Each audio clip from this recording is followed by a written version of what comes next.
I read The Last Mission by Harry Mazer, and first I'm just going to tell you about the main character, Jack's life. And so first he is 16 years old, and he wanted to join the Air Force, but he couldn't because he was too young.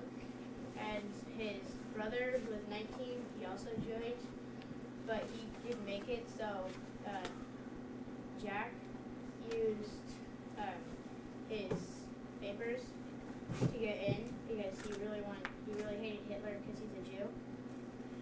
And so when they started training, they ran into another plane and they all crashed, except they bailed out, and so all of them survived and they got a new plane. And then I think it was their 18th mission. They got hit down. They got shot down, and most of them bailed out, except some got stuck in the plane, and even the ones who bailed out died, except for Jack. And so when he got to the ground, he cut off his parachute and ran into the forest, and so did the German people. They ran after him, and they got him and brought him to a POW camp. No. And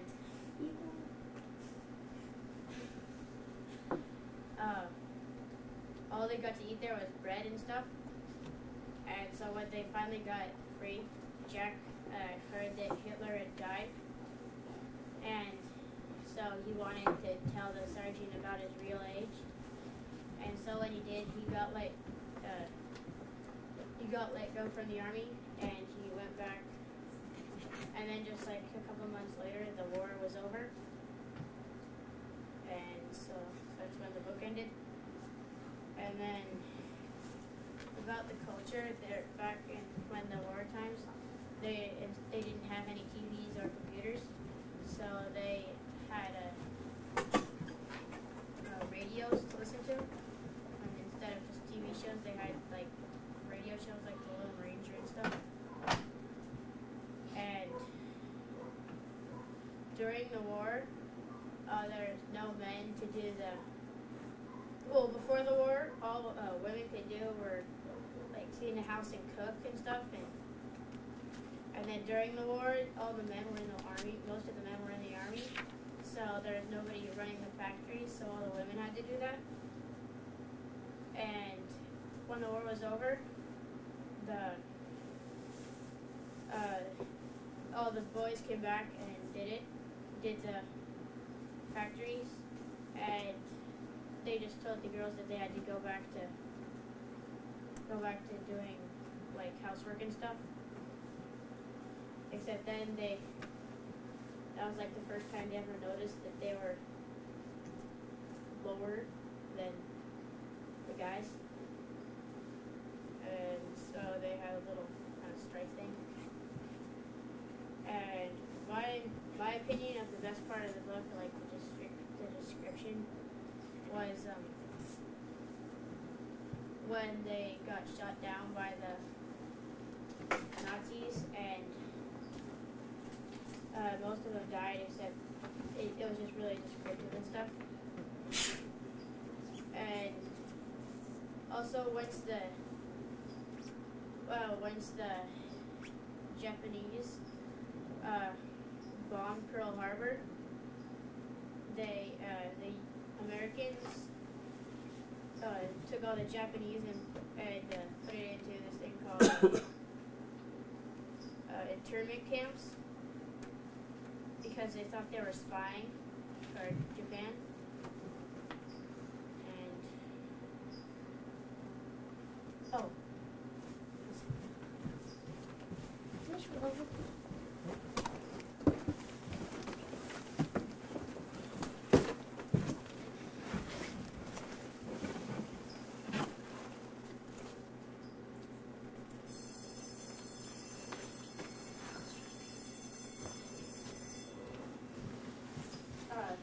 And this is the kind of play they play.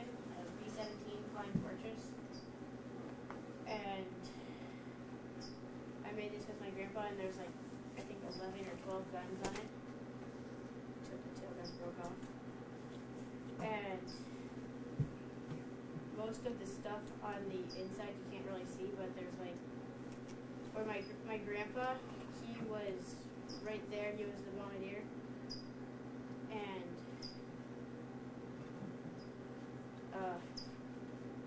there he is. Thank you. See, Roger, let's go and put some of these pictures up. You want to put them up now? So you can see the type of...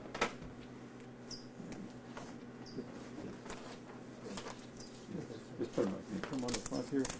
Maybe on the Yeah, chalkboard for it.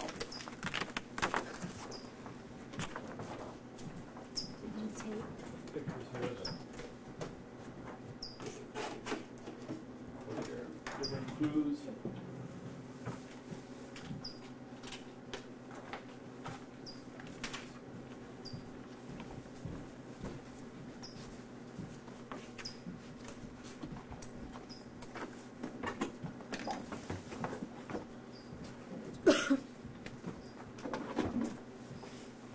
Roger, thank you very much for a wonderful report, and explain a little bit what happened during the war, before the war, and the women after the war. The women after the war is really the first women's lib. The women find they could do things that men did, and so they fought for their rights, and so that's why you have a lot of the rights today because of that. I have a few notes here. If there's any questions anytime during the little talk I have, be sure and raise your hand and I can answer any question. Or some of the words you don't understand, just let me know. You know, it's interesting to look back at my thoughts when I was 11 years old, like most of you people are. If you ever think how many changes there have been in the last 67 years, so many things we take for granted that has always been around just aren't there. As Roger said, there's no television, no computers. You realize there's no San Francisco Giants, no Golden Gate Bridge, no San Francisco 49ers, no jets, no radars. However, we did have telephones, but the telephones we had, you had to go and pick up and talk to an operator, and she'd get the number for you. Radios and newspapers were the main source of all of our national and international news, and all over America on Sunday nights, a family tradition to gather around the radio to hear their favorite radio programs. Mostly comedians such as Bob Hope, Fred Allen, Edgar Bergen, and Charlie McCarthy. I was an average teenager when the rumbles of war were starting to be heard over Europe. Adolf Hitler had captured Poland, Czechoslovakia, and France, and there were heavy air raids in London. Every effort was being made by the leaders of the free world to end this aggressive action, but they were unable to convince Hitler to stop his killing ways. And so when the Japanese bombed Pearl Harbor in 1941, the United States declared war on Japan and Germany. I'm going to spend a few minutes in the morning discussing my involvement in World War II, especially as a navigator on the B-17, which Roger, this plane was such a good replica of it. It was the biggest plane there was at the time. It's 100 feet, the wingspan is 100 feet, and the plane's 75 feet long. There's a crew of 10, and there are 12 machine guns here to go in 50 caliber machine guns so that the enemy, to fight off the enemy fighters, which you hope right around that they were. When I was 19 years old, I enlisted in the Army Air Corps, and after basic training and much testing, I became qualified to enter the officers training program to become a navigator. That's a person who directs the plane to its target area. I became very familiar with all of Europe and studied the maps many, many times. The training I received as an air cadet was just great. We had basic training, we did a lot of physical conditioning that had everyone in perfect shape. I had never been around guns, so I was fascinated to learn how to shoot the .45 pistol, plus the 30 and 50 caliber machine guns. We had great instructors in world history, map reading, geography, survival training, studied the weather patterns and the stars for celestial navigation. And in over 2 years of training, I was stationed in 10 different bases. At those 10 different bases, one has the opportunity to meet other soldiers from many different backgrounds. You come to realize your buddies that you live near you are not the only good guys around. What a great country this is. 60 years later, I still have some of the lasting friendship with the boys I knew in the Army. I was assigned to the 8th Air Force in England, where I flew 35 missions in the B-17.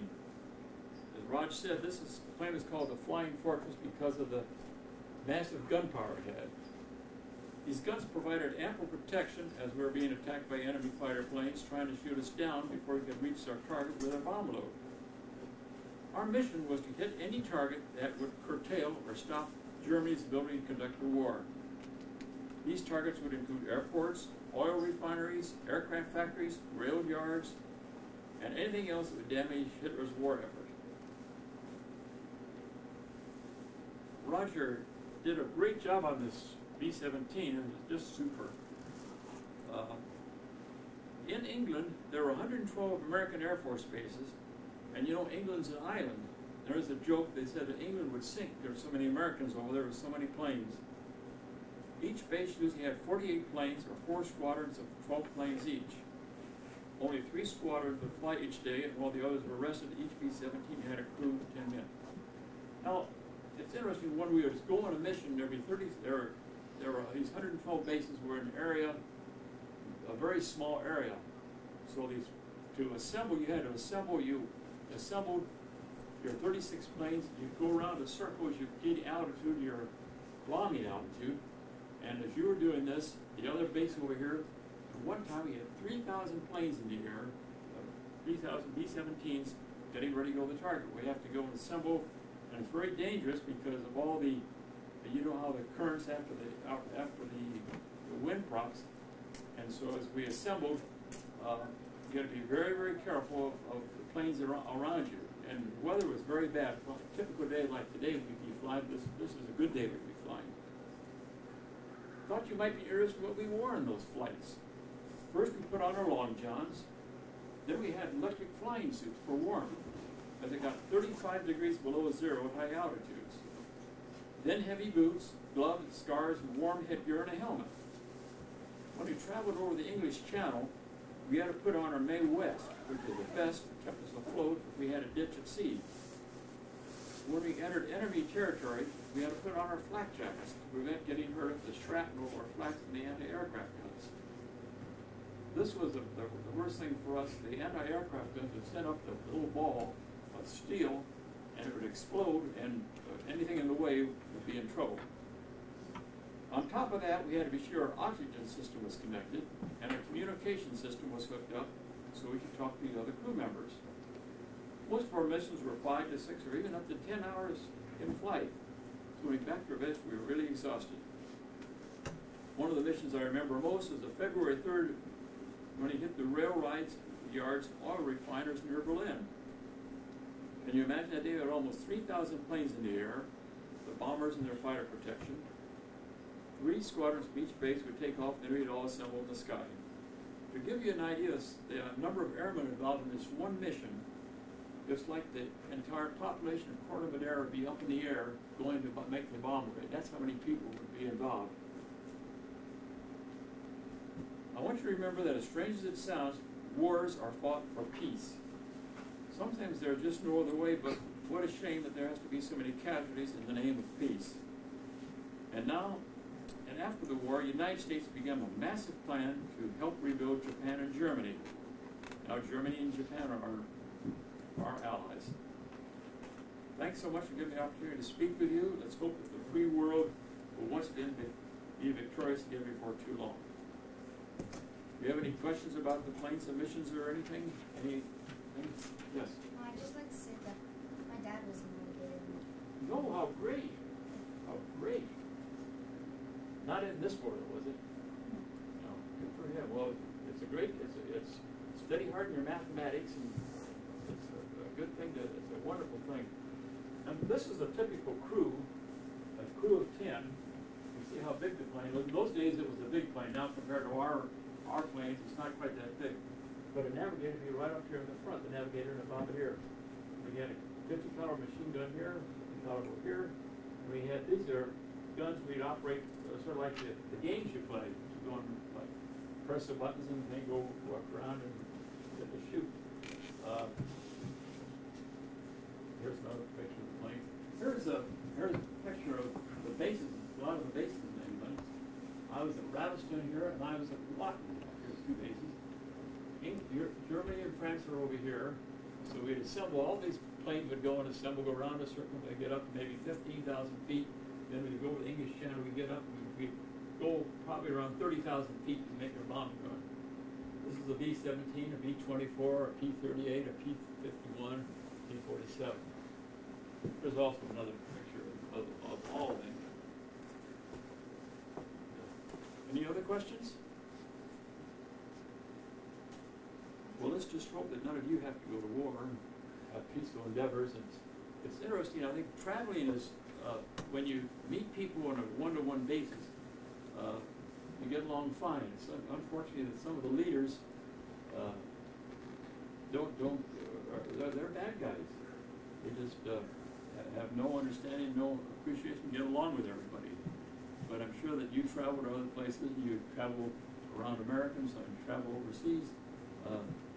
Everybody's the same. Everybody wants to go and get along. Everybody wants to go and raise children, have families, and enjoy life. And hopefully that can happen in the future. Thank you very much.